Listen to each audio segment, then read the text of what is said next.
This quote you're looking at is from J.K. Chesterton's 1929 book, The Thing, in a chapter called The Drift from Domesticity. In the matter of reforming things as distinct from deforming them, there's one plain and simple principle, a principle which will probably be called a paradox. There exists in such a case a certain institution or law, let's say for the sake of simplicity, a fence or gate erected across a road. The more modern type of reformer goes gaily up to it and says, I don't see the use of this, let's clear it away. To which the more intelligent type of reformer will do well to answer, if you don't see the use of it, I certainly won't let you clear it away. Go away and think. Then, when you come back and tell me that you do see the use of it, I may allow you to destroy it. So, what does this mean? You're walking along and suddenly there's a fence in the middle of nowhere blocking your path. What do? Do you climb over it? Do you tear it down? Or do you pause and ask, why was this even put here? That's the heart of Chesterton's fence, a principle that says never remove a fence, rewrite a rule, or break a tradition until you understand why it was there in the first place. That's not to say people don't create stupid laws or unjust ones, they absolutely do. That's not even to say that all traditions must be upheld and blindly followed. No, they don't. And in fact, we'll talk about one such tradition later in our video that got demolished, and rightly so. Some rules were once relevant but simply aren't anymore. But the point is that nobody builds a fence for no reason. So before you knock it down, ask what purpose it once served. That will automatically resolve a great deal because now you know whether that cause is still relevant today. This is especially true with laws because it's easier to create them than to change them. And honestly, that's not even some fancy concept, that's just common sense. That's where second order thinking comes into picture. Most people only think about the immediate effects of their actions.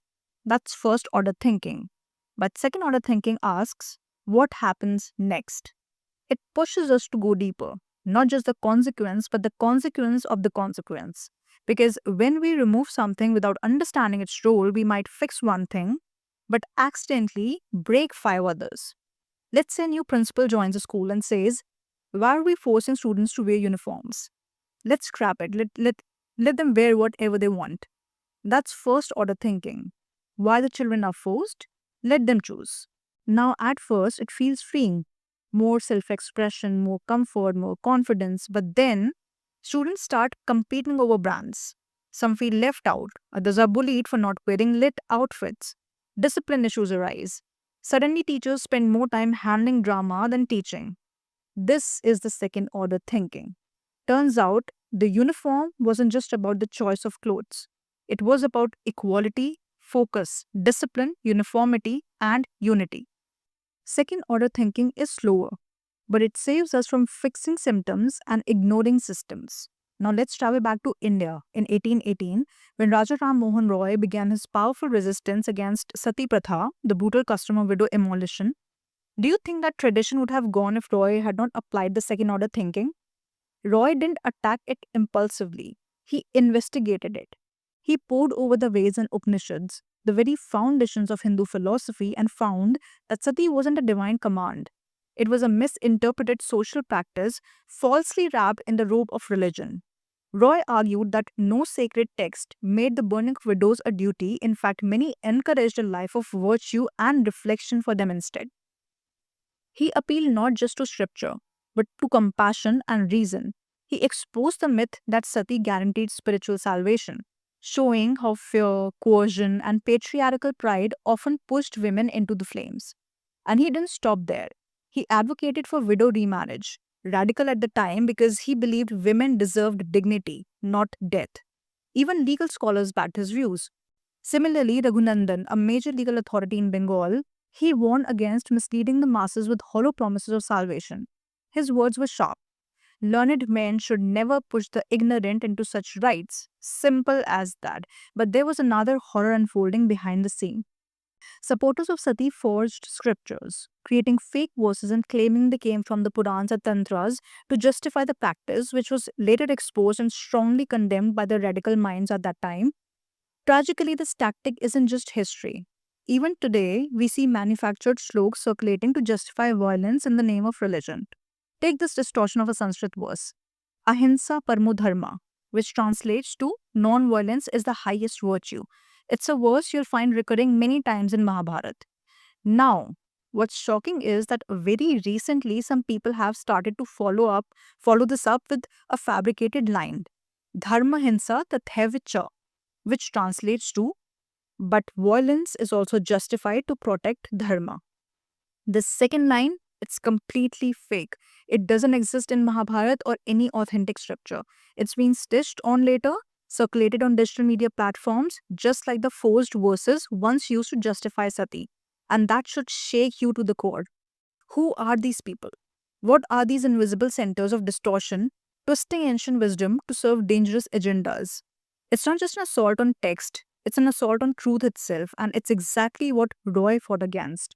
He didn't destroy Sati blindly. He studied its religious, psychological, and cultural roots, then led the charge to dismantle it. And that's Chesterton's fence in action long before it even had a name. Roy understood that fence and then showed us with truth, clarity, and courage why it had to fall. It wasn't impulsive outrage, it was intellectual demolition. Because let's understand it, what Chesterton's saying seems backward at first. Most people assume if something doesn't make sense to me, it's probably useless and should be removed. But Chesterton flips that logic. He says if it doesn't make sense to you, you're not ready to remove it. Go understand it first and then come back to remove it, and I may let you.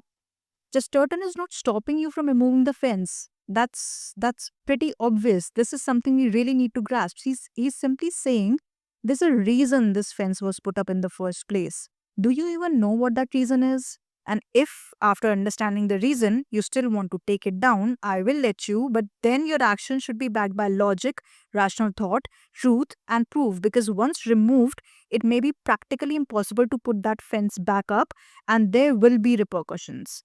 That's why the quote calls this principle a paradox, a statement that feels absurd at first but reveals a deeper truth on reflection. Ignorance, instead of being a reason to destroy, becomes a reason to pause, evaluate, and then decide. And this principle isn't just for policies and traditions, it also shows up in our personal lives too. Take bad habits, for instance. No one starts smoking, binge eating, or doom scrolling without a reason. These habits usually begin as responses to an unmet need. It may be comfort or escapism, need to connect with peers or friends, or distraction. So, if you try to remove that habit without replacing it or resolving the deeper need, you're just taken down a fence without asking why it was built in the first place. Now, that void, it doesn't just stay empty for long, it gets filled, sometimes with something worse. The smarter choice is to pause, is to reflect and evaluate, and then either replace the habit with something healthier or remove the reason that built the habit to begin with. So, if smoking helped you manage stress, replace it. Take a walk, stretch, cycle, journal, do deep breathing or eye exercises. The options are countless. Same need, better outlet. In fact, go a step ahead. If you feel the urge to watch just one reel or have a smoke, immediately start thinking about that replacement habit. So, the thought is, I want to smoke. Immediate replacement thought is, I want to stretch, or time for a nicotine patch, or whatever replacement you are associating with it, followed by immediate action. Do it every single time. It'll be difficult initially, but when you do it repeatedly, you'll soon find that the good habit imprints on your subconscious and the urge to smoke or binge eat or doom scroll begins to fade.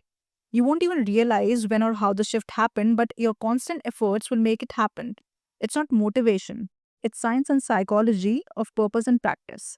This video and Chesterton's fence remind us to first understand the purpose behind existing systems or traditions before trying to change or discard them.